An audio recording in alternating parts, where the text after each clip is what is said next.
সেজদে বলুন আল্লাহু আকবার। তিনবার শোনার পর বৃদ্ধার কাছে যুবক দীপ্ত কণ্ঠে ডাক দিয়ে বলতে যাও, বৃদ্ধ বাবাজি, একবার না দুইবার তোমাকে ক্ষমা করে দিয়েছি, কিন্তু এখন তোমার তো আমি ক্ষমা করতে পারবো না, এখন ক্ষমা করবো না। এমন সময় বৃদ্ধা ওই শয়তান ডাক দিয়ে বলে, আরে যুবক, তুমি গাছ কাটতে যাইবা ভালো কথা, কিন্তু তোমাকে একটা পরামর্শ দিতে পারি, এই সুযোগটা তো আমারে দিতে পারো। ঠিক আছে, কি সুযোগ? তুমি যখন গাছ কাটবা, এলাকার লোক তোমারে কি করবে? তোমার বিরুদ্ধে লেগে যাবে, তোমার বিরুদ্ধে ষড়যন্ত্র করবে, তোমার বিরুদ্ধে বিভিন্ন সমস্যা করবে। কিন্তু যদি তুমি গাছটা কাটার আগে যদি তুমি অর্থের মালিক হও, কিসের মালিক? জোরে বলেন, কিসের মালিক? অর্থের যদি মালিক হও, তাহলে তোমার কেউ বাধা দিতে পারবে না।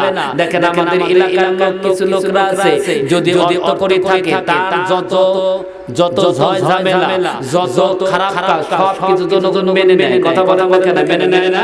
কারণ অর্থ আছে বিদায় তার সব কিছু জুলুম পর্যন্ত মেনে নেয়। ইবলিস ডাক দিয়ে বলে, বাতিজারা, আমি তো তোমার পরামর্শ দিচ্ছি, তুমি যদি কিছু অর্থ করে মালিক হতে পারো, তাহলে দেখবা কিছু পরে অর্থ যখন অনেক কিছু হয়ে যাবে, এই সময় গাছ কাটলে তোমার কেউ বাধা দিতে আসবে না। এবার যুবক দেখছে পরামর্শটা তো ভালো। কথা বলেন না কেন? মুমিনের জন্য কি আসলে ভালো পরামর্শ? মুমিনের জন্য কিন্তু ভালো পরামর্শ নয়, কারণ আমার আল্লাহ বলেছে, ওয়া'লামু ইন্নামা আমওয়ালুকুম ওয়া আওলাদুকুম ফিতনা। জোরে বলুন আল্লাহু আকবার। আমার আল্লাহ ডাক মারে, দুনিয়ার মানুষ, তোমরা জানা রাখো, দুনিয়ার মানুষেরা অর্থ সম্পদ আর তোমার সন্তান তোমার জন্য পরীক্ষার কারাগার হবে। এই দুইটা জিনিসের মাধ্যমে আমি আল্লাহ তোমাদের ঈমানগুলো পরীক্ষা করব। এখন বলো, অর্থের দ্বারা ঈমান নষ্ট হয় কি হয় না? জোরে বলতে হবে, হয় কি হয় না? কারণ ঈমান যদি নষ্ট না হতো, নবীজি কখনো আল্লাহর কাছে বলতো না, আল্লাহুম্মা ইন্না আউযু বিকা মিনাল ফুকরি ওয়াল ফাকাই, আল্লাহ আমার গরীব দরিদ্রতা থেকে আমাকে তুমি মুক্ত করো। কেন না রাসূল বলেছে, কাদাল ফুকরা আইয়াকুনাল কুফরা, দরিদ্র মানুষদেরকে কুফরের দিকে ঠেলে দেয়। কিসের দিকে নেয়? তাহলে দরিদ্র থাকলে ঈমান নষ্ট হওয়ার সম্ভাবনা বেশি থাকে। এই জন্য বলা হয়েছে, শয়তান যখন কোন রচনা দেয়, যুবকের মধ্যে অর্থের লালসা চলে এসেছে, এই যুবকটা ডাক দিয়ে বলে, চাচা, কেমনি করে আমি টাকার মালিক হইব? আমার ইনকামের কোনো ওয়ে নাই, কোনো তো রাস্তা নাই, কেন আমি কেমনি করে আমি টাকার মালিক হইব? এমন সময় শয়তান ডাক দিয়ে বলে, তুমি যে ফজরের নামাজ পড়ো, প্রত্যেকদিন নামাজের সময় একটা নির্দিষ্ট জায়গাতে আমি একটা করে স্বর্ণের দিনার দেব। জোরে বলে, কয়টা স্বর্ণ? একটা করে স্বর্ণের দিনার, এইটা দিব। দিতে দিতে তুমি যখন অনেক টাকার মালিক হতে পারবা। শয়তানের কথা শুনে, বৃদ্ধার কথা শুনে লোকটা রাজি হয়ে গেছে। একদিন ফজরের নামাজ পড়ে ওই জায়গায় হাত লাগাইয়া দেখে রে, একটা স্বর্ণের টাকা চকচক করতেছে। কি করতেছে? স্বর্ণের টাকা চকচক করে। টাকা পাইয়া বিশ্বাস করলো, দ্বিতীয় দিন পাইলো, বিশ্বাস করলো, তৃতীয় দিন যখন হাত লাগাইয়া দেখে আর টাকা নাই, আর টাকা নাই। আবার যুবকটা রাগান্বিত মিজাজে কোরআন লইয়া আগের মতো রওনা দিয়েছে। পথের মধ্যে ইবলিস শয়তান আবার দাঁড়ায় গেছে। ইবলিস ডাক দিয়ে বলতেছিল, বাতিজারা, কই তুমি আবার কোরআন লইয়া যাইতেছো? তুমি তোমাকে 2 দিন স্বর্ণের টাকা দিয়েছো, কিন্তু 2 দিন তো তুমি দাও নাই। এমন সময় ইবলিস, দুইজন ইবলিস আর ওই যুবকের মধ্যে আবার কুস্তি শুরু হয়ে গেছে। কুস্তি করতে করতে রে যুবকটা আবার যখন ওরকম কুস্তি করে, আগের বেলায় 3 বার যুবক বৃদ্ধাকে মাটিতে শোয়াইছে, এইবার গো যুবককে মাটিতে শোয়াইয়া বৃদ্ধা বুকের উপর আরোহণ করেছে। এমন সময় ডাক দিয়ে বলছিল, যুবক, হাজার যদি চেষ্টা করো রে যুবক, তুমি জেনে নাও এই যে তুমি যে আমারে আগে তিনবার আমাকে মাটি পার শুয়েছিলা, বুকের উপর আরোহণ করেছিলা, কিন্তু এইবার আমি তোমারে মাটিতে শুয়াইয়া বুকের উপর আরোহণ করেছি। রে যুবক, তুমি জানো না আর তুমি কোনোদিন পারবা না আমার সঙ্গে। কেন কয় আমি তো মানুষ না, মানুষ রূপী ইবলিস শয়তান এসেছিলাম।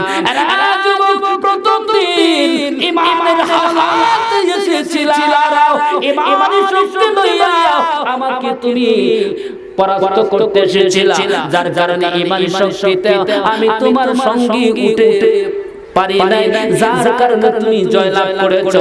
কিন্তু এখন তোমার দ্বারা সম্ভব না, হাজার চেষ্টা করলে রে যুবক আর তুমি পারবা না, কারণ তোমার ইমানের শক্তি আগেই বিদায় হয়ে গেছে। লা ইলাহা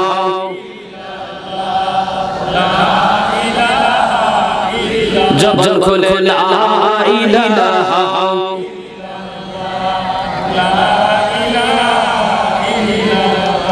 জবান খুলে লা ইলাহা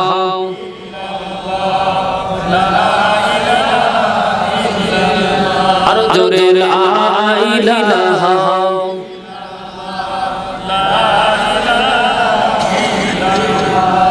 চিন্তা করে দেখো না কবরে কি যাইবা না, চিন্তা করে দেখো না কবরে কি যাইবা না।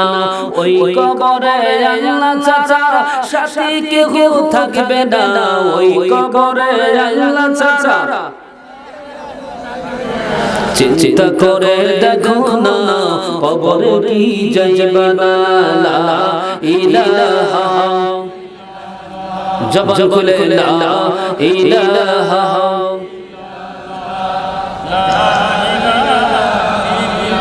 বাবাজি খেয়াল করবেন, ইমান শেষ শয়তানের সঙ্গে পারা সম্ভব, কিন্তু ইমানের শক্তি যাদের আছে ওদের সঙ্গে কখনো ইবলিস শয়তান পারবে না। কারণ আল্লাহ নিজে চ্যালেঞ্জ করে বলেছিল মালিক,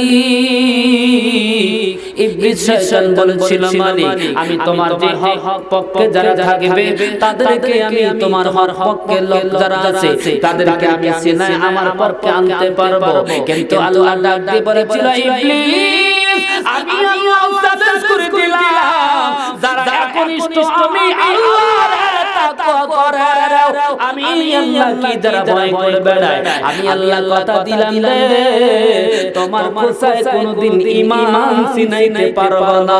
জোরে বলুন আল্লাহু আকবার। দেখেন সূরা আম্বিয়ার 82 নম্বর আয়াতের ব্যাখ্যায় যায়, রাখবেন আপনারা, নাম হলো যুলকিফল। মনে রাখেন যুলকি সৎ ন্যায় পরায়ণশীল অর্থ মনে রাখবেন। আমরা দেখে এখানে আসি নাই, মনে করেন না যে স্ট্রাকচার সত্য মানুষের মতো দেখা যাচ্ছে, তাই মনে হচ্ছে না। আজকে এই বছরে জালসার বয়স 17 বছর। কয় বছর? কথা বলা লাগে না কেন? 15 থেকে 16 বছর কোচিং সেন্টার চালিয়েছি, তারপরে 2020 সাল থেকে কামিল মাদ্রাসার লেকচারার পোস্টে যোগদান করেছি। এ যাবত ওইভাবে আছি। কথা মনে রেখেন, আলেম ক্লাসে শরহে বেকার ক্লাস নেই, এই যে মাওলানা সাহেব জানে শরহে বেকার হলো মাসলা কিতাব, মাসলা মাসাইলে কিতাব। এই কিতাব সম্পর্কে ধারণা না থাকলে কি ক্লাস নেওয়া যায়? আইসিটি ক্লাস নেই, যেটা হলো বর্তমান সবচাইতে একটা হলো উপযুক্ত একটা সাবজেক্ট, যে সাবজেক্ট না জানলে এখন মডার্ন হওয়া যায় না। আবার মডার্ন বলতে যে কাপড় ছোট করে চলা তা না। খেয়াল করবেন, এখানে বসে আছে যদি কাউকে জিজ্ঞেস করি এক যোগ করলে কত হয়, সবাই তো লাফায় বলবে 2 হয়, তাই বলবো না? কিন্তু এই ডিজিটাল যুগে ওই সাবজেক্টের গণিত অঙ্ক হলো এক যোগ করে 0 হয়। আপনি কি মানবেন? এই জন্য বলছি সকলকে, অহংকারের জন্য না। অনেকে আছে জালসা আসলে কিছু কিছু মনে করে যে ছোট মানুষের মতো দেখা যাচ্ছে, কি না কি করবি।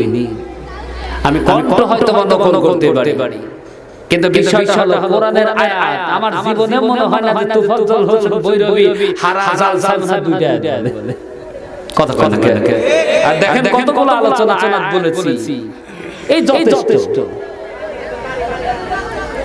কিন্তু আমার খারাপ লাগছে, আমাকে যদি 10টার দিকে উঠাই, এটাই নিয়ম। 10টা থেকে 12টা পর্যন্ত মাহফিল করবে, হয়তো বা জনগণের রিকোয়েস্ট আর আধা ঘন্টা বাড়তে পারে না।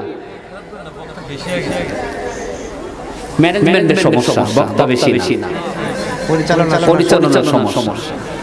খেয়াল করবেন, আমি এখন যাব কি সূরা আম্বিয়ার 82 নম্বর আয়াতের ব্যাখ্যা শোনাবো এখন। নামটা হলো যুলকিফল। আল্লাহর নবী ঈসা না কিন্তু ইয়াসা আলাইহিস সালামকে নবুয়তি দেওয়ার পরে বার্ধক্য যখন উপনীত হয়, একটা যুবককে দায়িত্ব দেওয়া হয়েছিল 3টা জিনিস পালন করতে। জোরে বলেন কয়টা? 3টা যদি পালন করো তাহলে আমি তাকে নবুয়তি দায়িত্ব দিব। সুবহানাল্লাহ।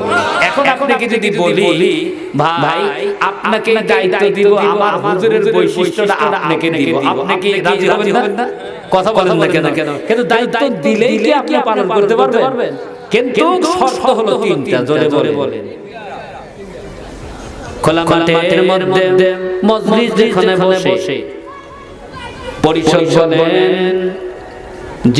বিভিন্ন অথবা মজলিসের শোনার অনুষ্ঠানের আয়োজিত জায়গা বলেন, নবী সুন্দর করে ডাক দিয়ে বলেছিল 3টা জিনিস যারা পালন করবা আমি নবী তাকে নবুয়তি দায়িত্বটা দিব। পিছন থেকে একটা যুবক দাঁড়াইছে যার নাম হলো যুলকিফল। সুবহানাল্লাহ। জোরে বলে। 3টা দায়িত্ব হলো সারা বছর, খেয়াল করবেন, সারা বছর রোজা থাকতে হবে।